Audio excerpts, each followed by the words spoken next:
Mon podcast IMO. Merci d'écouter ce nouvel épisode de mon podcast IMO. Comme chaque jour, un focus sur l'actualité de l'immobilier avec un invité. Aujourd'hui, notre invité, c'est Alexandra François-Cuxac. Bonjour. Bonjour. Vous êtes présidente de la FPI, la Fédération des promoteurs immobiliers, depuis 6 ans. Nous allons d'ailleurs revenir sur ces 6 ans de mandat.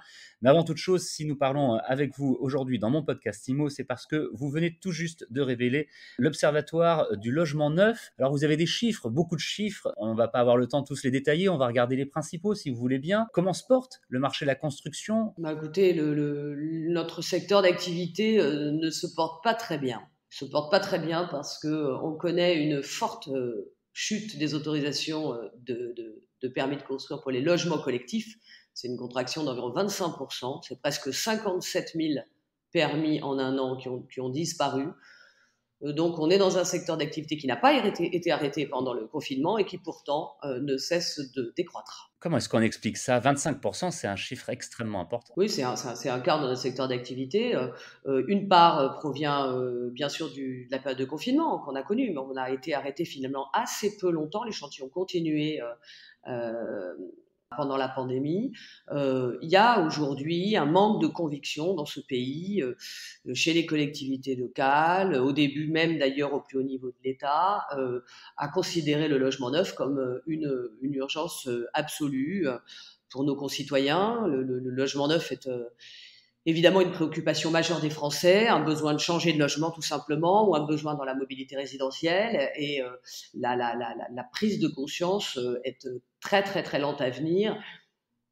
Signer des permis de construire, c'est pas toujours populaire. Il faut à la fois du courage, mais il faut aussi que les élus soient accompagnés financièrement pour pouvoir, si vous voulez, financer les équipements publics, scolaires, loisirs, etc., qui vont avec. Et là, je crois que il y a des sujets financiers également qu'il faut traiter. C'est un vrai sujet, je pense qu'on aura l'occasion d'y revenir avec mon podcast IMO, avec vous et d'autres invités aussi, Alexandra François-Cuxac. Parce que vous n'êtes pas la première à nous en parler. Des bailleurs immobiliers, des bailleurs sociaux ont du mal aussi avec ça, d'autres évidemment des promoteurs, de tous les secteurs en fait. La logique nous amène au fait qu'il y a du coup de moins en moins de nouveaux programmes. Oui, il y a une baisse très forte des mises en vente des nouveaux programmes des promoteurs. Si on compare bien sûr à la période, si on compare le premier trimestre 2021 avec le premier trimestre 2020, c'est quasiment équivalent, ce qui est absolument incroyable, puisque le premier trimestre 2020 était, rappelez-vous, connaissait un mois de confinement. Donc il faut se reporter plutôt au premier trimestre 2019. Et là, pour vous donner juste deux chiffres très simplement, on a mis en vente 20 000 nouveaux logements au premier trimestre 2021. On en avait mis en vente 28 000 en 2019, à trimestre équivalent, et 34 500 en 2018 ou en 2017, sur les 3 premiers mois de l'année.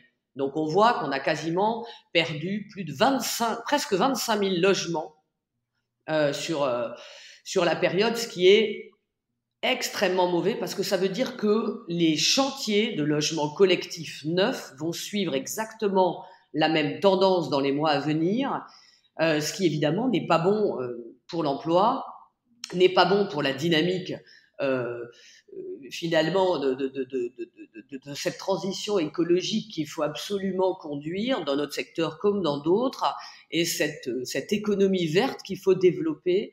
Donc oui, nous sommes très inquiets de ces chiffres-là, mais je crois que le gouvernement a fini aussi par prendre conscience de la gravité de la situation, et vous avez dû l'entendre récemment, le Premier ministre lui-même a mis en place une commission pour la relance de la construction du logement neuf. Il est important, Alexandra François-Cuxac, également que nous revenions en quelques mots, si vous voulez bien, sur vos 6 ans de mandat, 2 mandats à la présidence de la FPI, la Fédération des promoteurs immobiliers, 2 mandats qui se terminent, vous le disiez, le 30 juin prochain. Si on fait un bilan rapide de votre présidence, vous disiez que vous étiez quelqu'un de plutôt optimiste et positif. C'est un bilan positif là aussi ? Oui, moi je veux pas faire d'autosatisfaction, mais je pense que mes 2 mandats ont été marqués par une période de croissance, une élection présidentielle. J'ai travaillé avec 5 ministres du logement différents, hein, de Madame Pinel, Madame Cos, Monsieur de Normandie ou encore Madame Vargon actuellement. Donc ce sont des mandats qui sont très denses, qui portent sur essentiellement faire grandir l'influence de notre fédération et la faire connaître et porter haut et fort la voix des promoteurs dans tout le pays. Je rappelle qu'on a 19 chambres régionales, 18 en France et une 19e chez nos confrères de La Réunion. Donc, on a une couverture territoriale qui est très forte, qui est très importante, avec une décentralisation de nos messages qui se font aussi au plus près des décideurs locaux. C'est très, très important. J'ai beaucoup renforcé ça dans mon mandat parce que je croyais évidemment que la FPI avait besoin de communiquer des messages au plus près et avec la spécificité de chaque territoire. Donc ça a été aussi un sujet. Un autre sujet a été très important pour moi, qui était, vous savez, la Fédération des promoteurs réunit des promoteurs de toute taille, de toute région, de toute ville.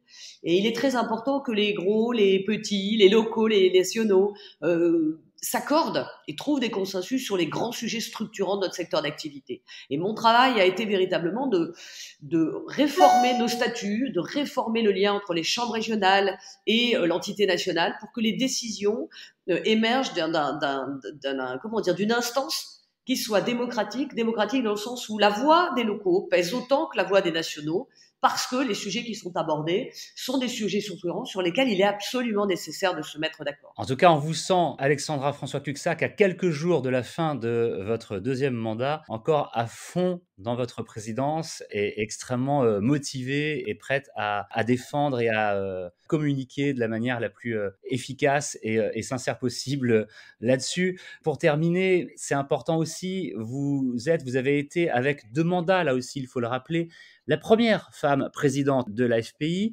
On peut faire un petit point rapide, vraiment rapide pour terminer, sur la parité dans l'immobilier. Elle n'est pas encore parfaite, elle est loin d'être parfaite. Si vous êtes la première femme, ça veut dire qu'il a quand même fallu attendre encore très longtemps. Alors certes, on peut voir le verre à moitié plein, c'est une bonne chose. Est-ce que ça va continuer? Est-ce qu'au-delà de cet exemple, on peut imaginer ou espérer que la parité est en voie de progrès? Écoutez, vous savez, j'ai démarré mon métier de promoteur, j'avais 20 ans. J'étais salarié d'une société avec un patron qui m'a tout appris. Donc c'était il y a maintenant quand même une trentaine d'années. Quand j'ai démarré, c'était vraiment très rare de voir une femme sur des chantiers et très rare de voir des femmes s'engager dans ce métier qui était quand même traditionnellement un métier dur et un métier viril. Je trouve qu'évidemment, ces 30 dernières années, d'énormes progrès ont été faits, puisque à l'intérieur de nos équipes, dans les boîtes de promotion immobilière, énormément de femmes sont d'ores et déjà présentes et travaillent à l'élaboration, à la conception des projets.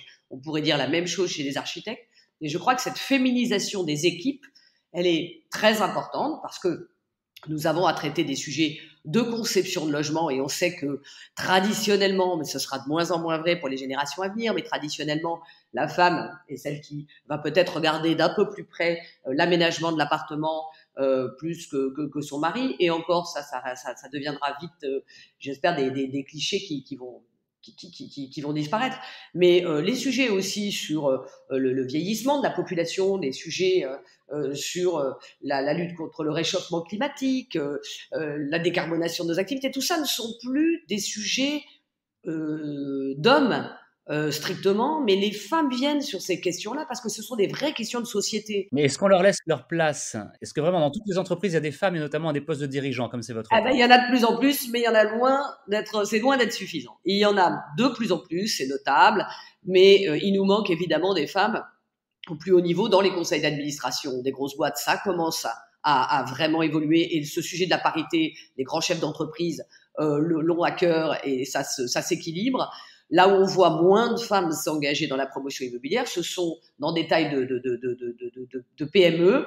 Voilà, on est moins présente dans cette taille d'entreprise-là. Et je pense je crois pas mal en l'exemplarité. Je pense que le fait d'avoir montré une voie comme d'autres femmes m'ont montré des voies moi-même quand j'étais plus jeune, permet de dire, tiens, elle l'a fait, pourquoi pas moi? Non, ça progresse, si je résume, ça progresse, il y a encore du chemin à faire, mais vous avez espoir, vous avez bon espoir. Écoutez, il faut rester positif. Je me suis toujours battue pour la cause des femmes. Je l'ai toujours essayé de le faire intelligemment, sans opposer, mais au contraire, en essayant toujours de réconcilier et de trouver des espaces communs de dialogue complémentaires.